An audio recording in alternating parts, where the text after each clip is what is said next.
Assalamu alaikum Iqbalians. We are here for science lecture class 8th. Today it is our fifth lecture on science. Our topic is cell division. Cell division को आज हमने discuss करना है। जैसा कि cell division से मुराद के cell की डिवाइड होगी, सेल जो है दो हिस्सों में बढ़ जाएगा। मकसद इस इंग्लिश में अगर इसकी तारीफ़ की जाए, a process by which cell divides into two daughter cells is called a cell division. इसमें थोड़ा सा जो है सेल डिवीज़न में थोड़ा सा हम जो है इसका हेडेटी क्या होता है, पेरेंट सेल क्या होता है और डॉटर सेल क्या होता है, इसके बारे में थोड़ा सा जानेंगे। फिर इसके आगे टाइप्स वगैरह या इसकी जो है मज़ीद जो है इकसाम जो भी है उसको हम डिस्कस करेंगे।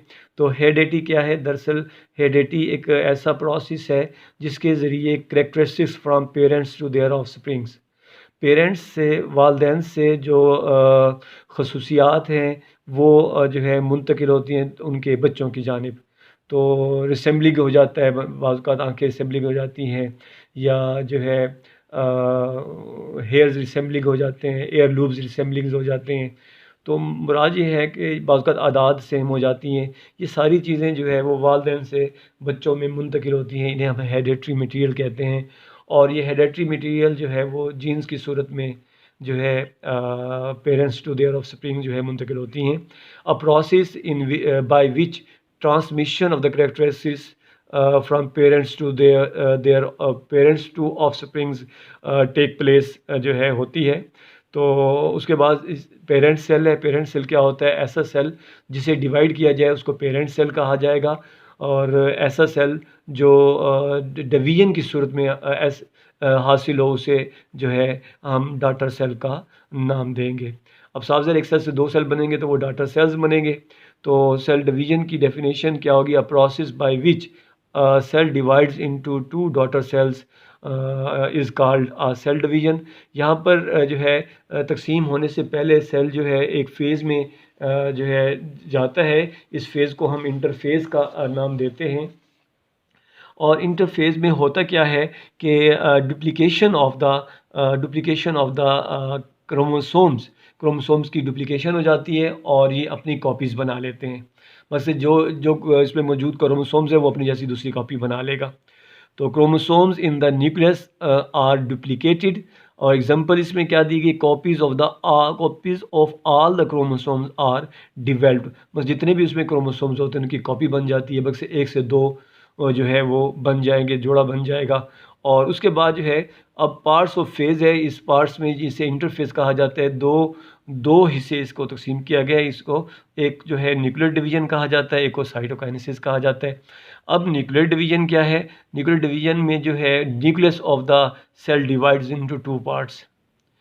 वो प्रोसेस जिसमें सेल का न्यूक्लियस जो है डिवाइड होता है उसको न्यूक्लियर डिवीजन कहा जाता है।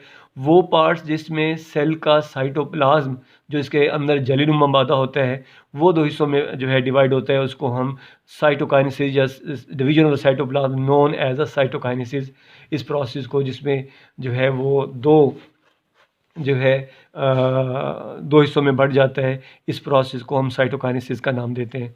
अगर थोड़ी सी डायग्राम देखें तो इस डायग्राम सेल की डायग्राम दी गई है। तो इसमें ये दो जो है स्टार नुमा जो बने हुए हैं इनको सेंट्रियोल्स कहा जाता है। और इसके बाद ये जो बाहर वाली इसको जो है मेम्ब्रेन कहते हैं। इस मेम्ब्रेन को जो है सेल मेम्ब्रेन का नाम दिया जाता है। और इसके अंदर जो ये मादा है जो है इसको जो है साइटोप्लाज्म का जो है नाम देंगे, साइटोप्लाज्म। इसको साइटोप्लाज्म का नाम देंगे। और इसके अलावा जो है उसके बाद जो है ये अंदर जो है ये थ्रेड लाइक स्ट्रक्चर नज़र आ रहा है जो कि न्यूक्लियस के अंदर है, इसको हम क्रोमोसोम्स का नाम देंगे। और इसी तरह इस पूरे हिस्से को हम न्यूक्लियस का नाम देंगे। जो इसके बाहर जो ये मेम्ब्रेन है इसको हम जो है न्यूक्लियर मेम्ब्रेन का नाम देंगे। ये सेल की साख थी जो कि मैंने बताई। और फिर ये डिवाइड होगा। डिवाइड करने के लिए इसकी दो जो है इसकी टाइप्स बताई गई हैं। एक टाइप को जो है हम माइटोसिस का नाम देते हैं, दूसरी टाइप को हम मियोसिस का नाम देते हैं। अब माइटोसिस क्या है? माइटोसिस जो है it is a process by which the parent cell divides into two daughter cells with same number of chromosomes as parent cell।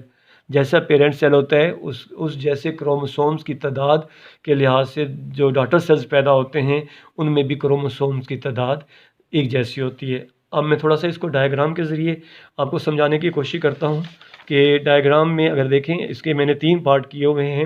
इसकी सेल डिवीज़न के पहले हिस्से को मैंने इंटरफ़ेज़ का नाम दिया है, दूसरे में हिस्से में मैंने कहा न्यूक्लियर डिवीज़न है, तीसरे हिस्से में मैंने कहा साइटोकाइनेसिस है।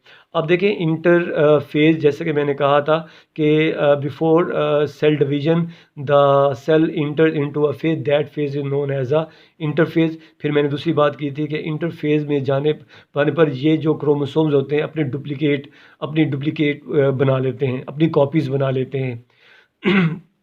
तो यहाँ पर जो है इनकी कॉपीज़ बन गई हैं, डबल हो गए हैं। कॉपी ये एक था तो ये 2 बन गए, ये भी एक था ये और ये भी 2 बन गए। ये पूरा का पूरा जो सिलसिला है डुप्लीकेशन का या कॉपीज़ का वो इंटरफ़ेज़ जिसे जो है पहली स्टेज है उसमें ये हो जाता है। उसके बाद जो है ये न्यूक्लियर डिवीज़न आ जाती है। सबसे न्यूक्लियस में जो है सारे क्रोमोसोम्स होते हैं। तो जब ये इस तक़सीम ये न्यूक्लियर डिवीज़न है तो न्यूक्लियस जो है इसका डिवाइड होना शुरू हो जाएगा। डिवाइड होने से पहले ये इस शक्ल में आएगा कि ये स्पेंडल्स बन जाएँगे।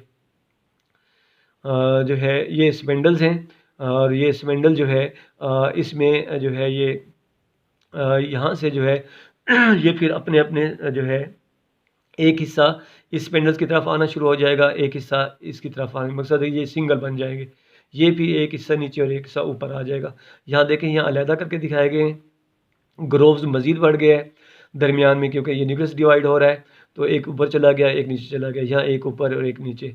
मकसद यहाँ न्यूक्लियर डिवीज़न में क्रोमोसोम्स की तादाद भी अलहदा-अलहदा हो गई और ये वो तादाद है जो उसके पेरेंट सेल में होगी। तीसरे हिस्से में मैंने कहा ये साइटोकाइनेसिस का नाम दिया। इसमें क्या है इसमें जब न्यूक्लियस बढ़ जाता है 2 हिस्सों में तो फिर साइटोकाइनेसिस जो है बाहर से ग्रोव अंदर की जानिब बढ़ती है और साइटोप्लाज़्म भी 2 हिस्सों में बढ़ जाता है। जब ये 2 हिस्सों में बढ़ता है तो वहाँ पर जो है क्रोमोसोम्स की तादाद भी अलग-अलग हो जाती है। यहाँ भी 2, यहाँ भी 2। अब मैंने डेफिनिशन पढ़ी a process by which the cell divides into 2 daughter cells with the same number of the chromosomes as the parent cells। ये पेरेंट सेल्स था पहला।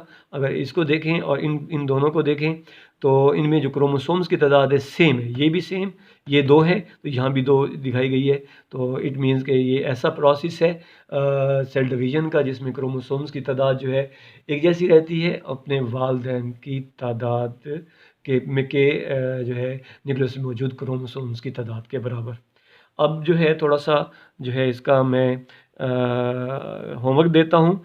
Make a diagram of mitosis and label it. Make a diagram and label it. ये homework है छोटा-सा, जिसकी diagram बनानी है। उसके बाद आपने इसको जो है क्या करना है होमवर्क करना है जिसका एक ही सवाल है make a diagram of mitosis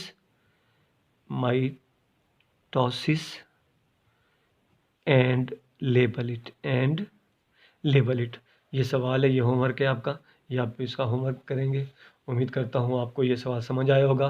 कल जो है सैटरडे ऑन 26 जो है दिसंबर को आप अपना पिछला होमवर्क जो है जमा करवाएंगे और पहले वाला होमवर्क आप ले जाएंगे।